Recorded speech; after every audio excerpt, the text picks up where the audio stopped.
Welcome to the CEC Report for Australia Day, 26th of January 2018. I'm Robert Barwick. I'm joined today by CEC leader Craig Isherwood. Welcome, Craig. Yeah, thanks, Robbie. In this week's CEC Report, more than 1,000 submissions oppose APRA bail-in bill. Banks are structured to fleece customers, break them up, and new evidence of British intelligence running terrorism. Craig, we don't normally do three items, but we're doing it today because I felt the first one deserved its own headline. I thought it was Australia Day, that's why you're doing it. Yeah, It'll be different. But it's a bit ambitious, so we'll see if we fit them in. If we don't get to the last one properly, we'll follow it up in future weeks, or you can call in and get a free copy of the CEC's. Which a lot of people have been doing lately, Robbie, which is good. Yeah, well, we put a lot of effort into it. All our material is written down in here, and so the last one is reported in there in detail as well. But anyway, let's hope we get to it.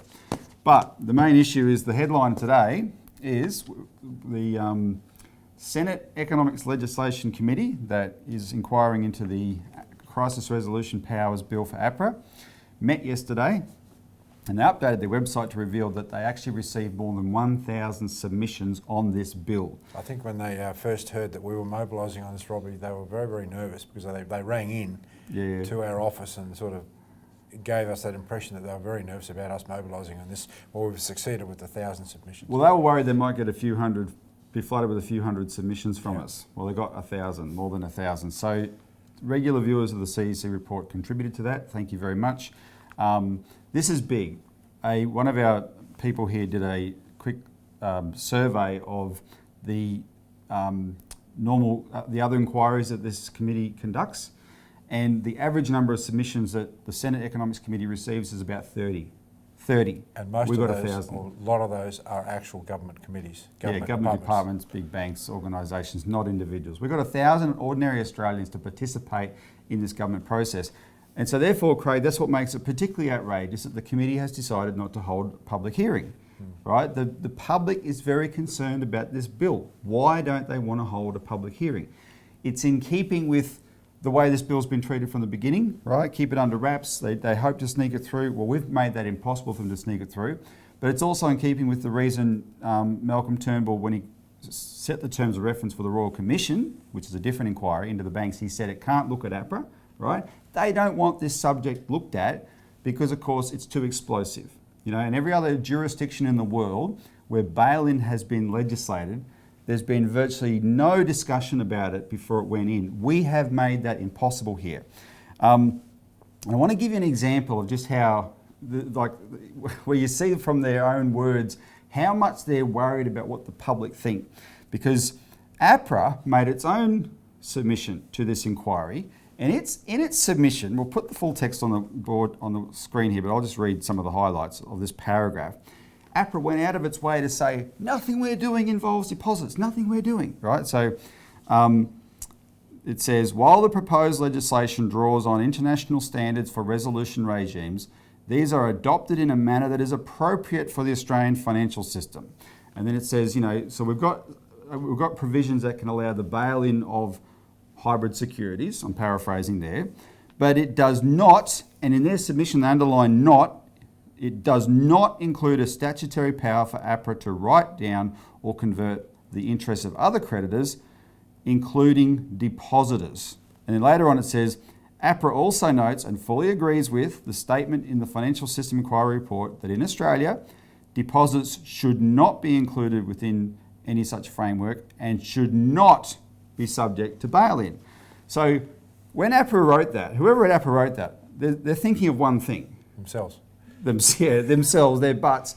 And the public, as part of knowing that we, in the CEC, have belled the cat on this issue in Australia going back to 2013 and 2014. There's been more discussion ahead of legislation in Australia on bail-in than in any other country. And for that reason, we've got them worried. However, Craig, you can't take that wording in APRA's submission, and you can't take a letter from a Member of Parliament telling you, the public, we will not bail in deposits. You can't take that as a reassurance. Unless it's in the legislation, it is meaningless. And that's why the CEC put in a supplementary submission to the committee this week, and you can go to the website and see it. We'll publish it in our publication. to specifically provide them our legal analysis that the bill as written does allow for deposits to be bailed in. And it's not written to say this is to bail in deposits. It's not that explicit. What they did is they inserted a clause, and the clause is or any other instrument. And the term instrument, by any definition, by the Reserve Bank's definition, by the Accounting Standard Board definition, includes deposits, right? And so by inserting that in there, what they're saying is nothing in this bill excludes the possibility of deposits being bailed in, right? They've done the opposite of what they're saying that they're going to do. They've made sure they've passed a bill here that will not stop APRA in the future being able to use its prudential powers to bail in deposits, even though this bill is not explicitly what that's about. And in that, I'll go back to that statement again, because what APRA said in its own words, it sort of foreshadows more on this subject. It says, furthermore, while the government has agreed to consider implementation of a framework for additional loss-absorbing capacity for ADIs, i.e. banks. So they're saying, look, we're going to look at how we can have more loss-absorbing capacity beyond just hybrid securities and the things that they've owned up to. So, Craig, here's the thing. When we're having this discussion, we think our idea of what a banking crisis is what happened in 2008. But we know from talking to members of Parliament and the people at APRA, they think, oh, a banking crisis in Australia will be one little institution coming into trouble and APRA having the powers to deal with that, another little institution coming into trouble, APRA having the powers to deal with that. What is really more likely? One little thing happening over here or a full-blown 2008 style crisis? Robbie, when you first started reading that paragraph from APRA, what was insidious was the fact that here we are, a so-called sovereign nation in the minds of most people, being dictated to by, in effect, international banking powers. They are determining these resolution regimes. Now, why are they doing that? And that's in the paragraph ahead of that. That's right. Right. Why are they doing that? It's because they know that it's not going to be one isolated bank coming down. They know there's a risk of a systemic crisis because they know there is enormous amounts of speculation in the system. They know that they have to have a mechanism to get hold of everyone's deposits in order to, not to save the people, but to save their system. And everything is geared towards the stability of the system. Now, if you go back 50, 60 years, everything in the banking legislation was geared towards protecting people's deposits. Yeah. But the banking laws were changed, the banking acts were changed to bring in another clause saying, and financial stability of the system.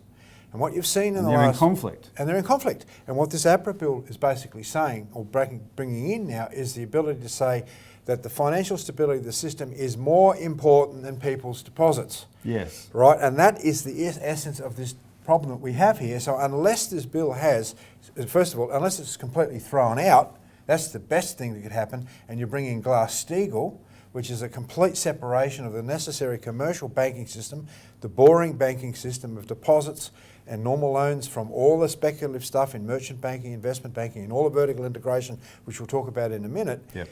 Unless that's brought in, the entire system is at risk. Now, this is the issue that we've brought to the attention of the committee.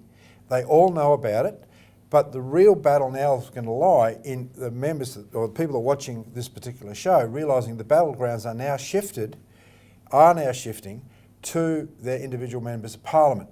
Individual members of parliament have no idea that this, or a lot of them don't have any idea, that this battle is actually taking place. But they all have to vote on this. That's right, they have to vote on the bill.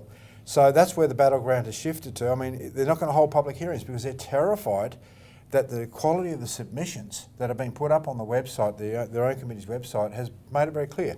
One, that APRA is not qualified and not trustworthy to handle these sorts of powers. Two, they're not needed in the first place if you actually guarantee deposits.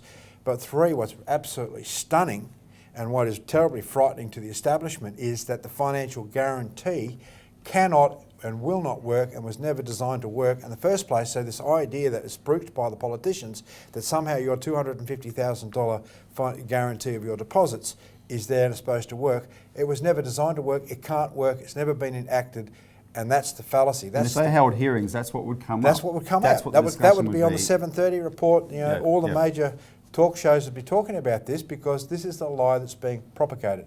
Well, so if you made a submission, just one thing to understand is they're not going to put up most of the submissions, but they are going to put up everyone's name who made a submission.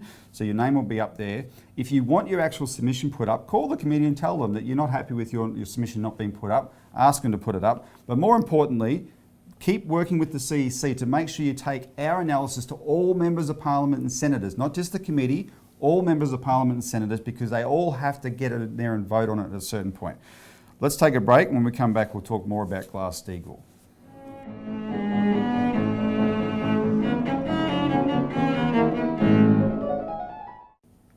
Welcome back to the CEC Report. Banks are structured to fleece customers. Break them up. Now, Craig, I think there's three types of people in the world. There'd be the vast majority who wouldn't know what Glass-Steagall is, so we'll put them aside. There's the people who do know what Glass-Steagall is, the majority of whom are absolutely for it, and I mean the majority, 99.999%. And there's a 0.00001% of bankers and corrupt politicians at their behest who know about it and, of course, oppose it because it is the sheriff coming to get them, right? That's how they see it. But I want to talk about that second group because what's happened is everyone who pays attention to banking, the banking system, and especially the banking issues in Australia, where there's a growing uproar, right? What you see is this inevitable thing where they start talking in terms of restructuring banking along the lines of Glass-Steagall, whether they refer to Glass-Steagall specifically or not, right? They start to talk in terms of we need some kind of separation to protect people. And so the latest of that is ASIC. Now, ASIC is the securities regulator, the investments regulator, not the bank regulator, Australian Securities Investment Commission. And this week, they produced a report on the financial advice scandals in the banks that a lot of Australians, thousands and thousands, hundreds of thousands of Australians have been victims of this financial advice scandal. And that report was quite explosive because they sheeted home most of the blame to the structure of the banks, i.e. their vertical integration. So just explain what that boring term means for the viewer. It means, Robbie, that you've got things like insurance companies, investment banks, merchant banks, normal banks, all in the one house. So yeah. You might have had the experience when you go to a bank teller and they say, oh, how is your insurance? Would you like to buy housing insurance? Would you like to buy life insurance? You just want to go and put some money in the bank. You get asked, do you want to buy life insurance, right? Yeah. Because they're selling a product on behalf of their bank's life assurance company. Because the bank has a life assurance company. That's right. That's vertical integration. And the point is with Glass-Steagall, and this is what Franklin Roosevelt outlawed in the 1933s under the Glass-Steagall Act, banks can't do that. And he outlawed it partly for a number of reasons, but partly for the same reason that ASIC commented on it now, because they did this commission, this inquiry in 1933 led by this New York lawyer, Ferdinand Pecora, the Pecora inquiry, and they showed how the banks had used that structure to rip off millions of people. Yeah, because Rob, it's not just insurance policies; they can be quite useful, and sometimes they could be useful service. But you're talking about other things, selling products like bonds, and they might be really, investment products. Which may not be so, like some of these structured funds that have gone broke, like managed forestry products and stuff. Well, let's look at some of the the Australian on the 25th of January yesterday. This is their report on ASIC's report. ASIC found more than 2/3 of all customers, 2/3, were shunted into financial products owned by the parent bank.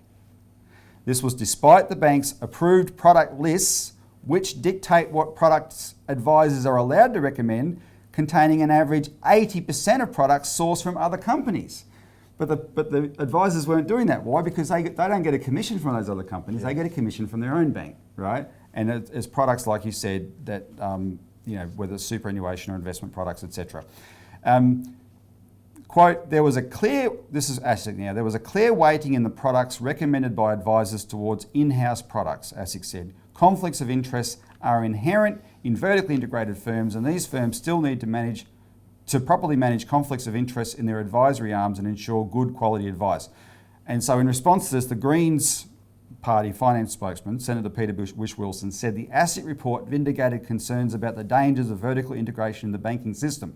Quote, this needs to be one of the core issues the Royal Commission has to look at, and the Commissioner shouldn't be afraid of recommending breaking up existing vertical integration within the big banks, Senator Whish-Wilson said. Well, what does breaking up vertical Well, that integration is mean? Glass-Steagall, Robin. We've been talking about this now for years and campaigning for years. It's the same policy.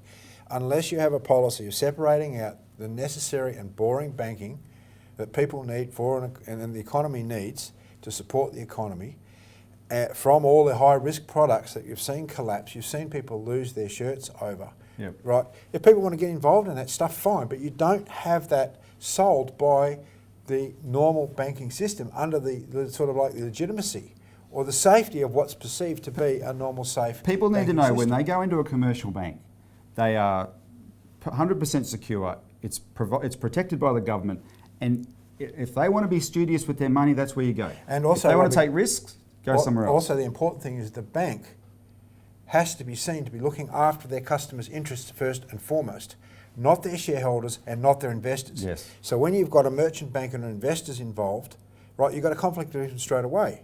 That the bank immediately, right, is going to be looking after their investors and their shareholders first and foremost. And that's what you've seen with a lot of these products, is they're looking for high risk, high returns for the bank's profits. And as we mentioned last week, Craig, back to my original point, you know, Kate Carnell, the Small Business and Family Enterprise Ombudsman, you know, she is levelling intense criticism at the banks for their treatment of those types of customers, right? The banks have been allowed to go rogue, speculate like crazy in the property bubble, which is setting Australia up for a crash because they're doing it, right? APRA has allowed them to do it.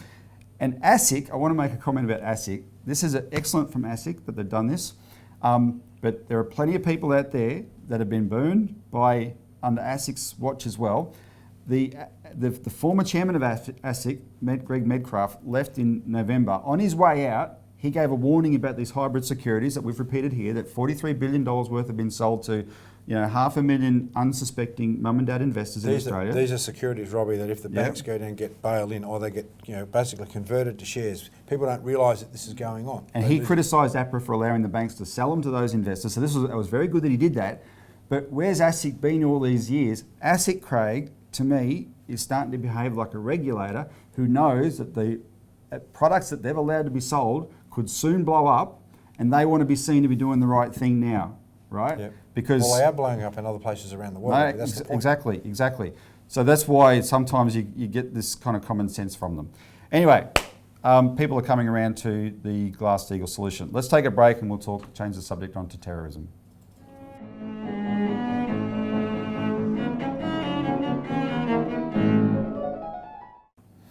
Welcome back to the CEC Report. Finally, new evidence of British intelligence running terrorism.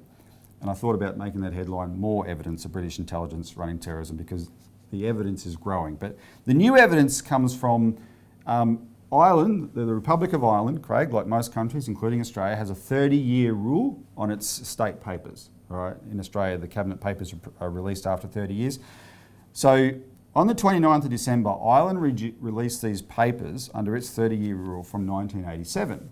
And included in those papers was a lot to do with the terrorism troubles in Ireland in the 1970s and the 1980s, right?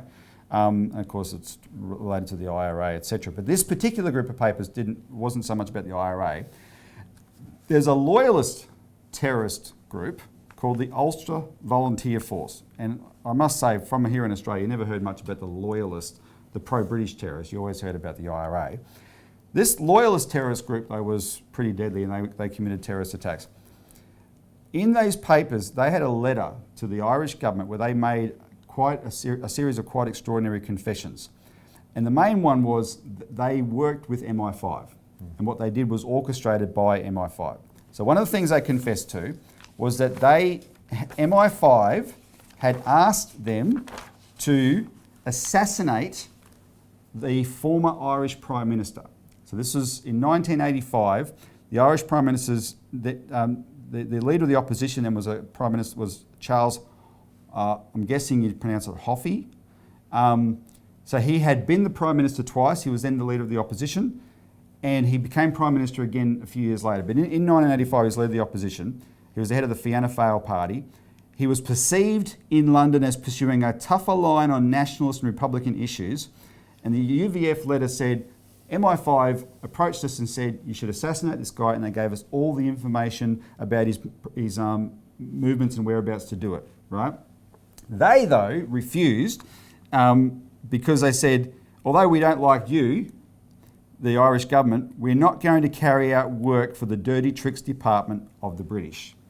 And there might be an explanation for that reference to the dirty tricks department of the British, because the other thing that the UVF confessed is a terrorist attack they did commit in 1975 was they had killed 3 members of a Irish band called the Miami Show Band. And what was interesting about this band was it was non-sectarian. So there were Protestants and Catholics in this cabaret band, and they used to go around Ireland playing gigs, showing everyone that Protestants and Catholics could get on. This is in 1975. And going back to Dublin one night from a gig, they'd been stopped at a roadblock, which they thought was a British military one. It wasn't. It was a fake one manned by this Ulster Volunteer Force. These UVF guys tried to put explosives onto their bus, but the explosives detonated before they could do it. And when that happened, everything just went to hell. The UVF guys opened fire and shot the band members, and they shot all of them. 3 of them died, 2 of them were left for dead, but they survived. The UVF revealed in this letter 12 years later that MI5 had given them the detonators for those explosives, but this is the reference to the dirty tricks section, I suspect. MI5 had set the detonators to explode early because they were hoping to kill them all, the UVF guys and the Miami Show Band, right? So this is what has come out in these letters. Now, why do we say more evidence? Well, as regular long-term viewers of the show would know, the CEC has done a lot of work with this. There's a big feature in this week's alert service. So if you want to know more about this subject, call in and get a copy of this. It's an article about this, and there's also the Australian Almanac section goes through a lot of this history about Ireland and British terrorism in Ireland. But the recent wave of terrorism, we've seen the hand of MI5 in as well. They have what they call a covenant of security with Islamist terrorists who live in the UK, that they can live there as long as they don't commit terrorist attacks in the UK, and they do them abroad, but they can do them abroad, and MI5 helps them. People find that pretty astonishing, really, Robbie, because people think that MI5, MI6, particularly MI5 in terms of domestic, are looking after the interests of the people. But see, that's the fallacy. Who are they looking after? They're looking after the establishment, the City of London in particular, and the Crown. Now, people might find that shocking, but we published a pamphlet last year called Stop MI5 MI6 Sponsored Terrorism, and we went through exactly how this is done, because we were concerned, particularly after the last spate of terrorism in the UK, that this was going to come down and really hit hard here in Australia. Now, we've seen isolated incidents of one-off sort of things here, but this is how terrorism is used. Terrorism is used to control a population. Because it becomes the pretext for more power for the state. For the state. So they pass more laws. In fact, if you go back to 2001, have a look at the raft of terrorism laws that were brought in under John Howard. What? To control the population against?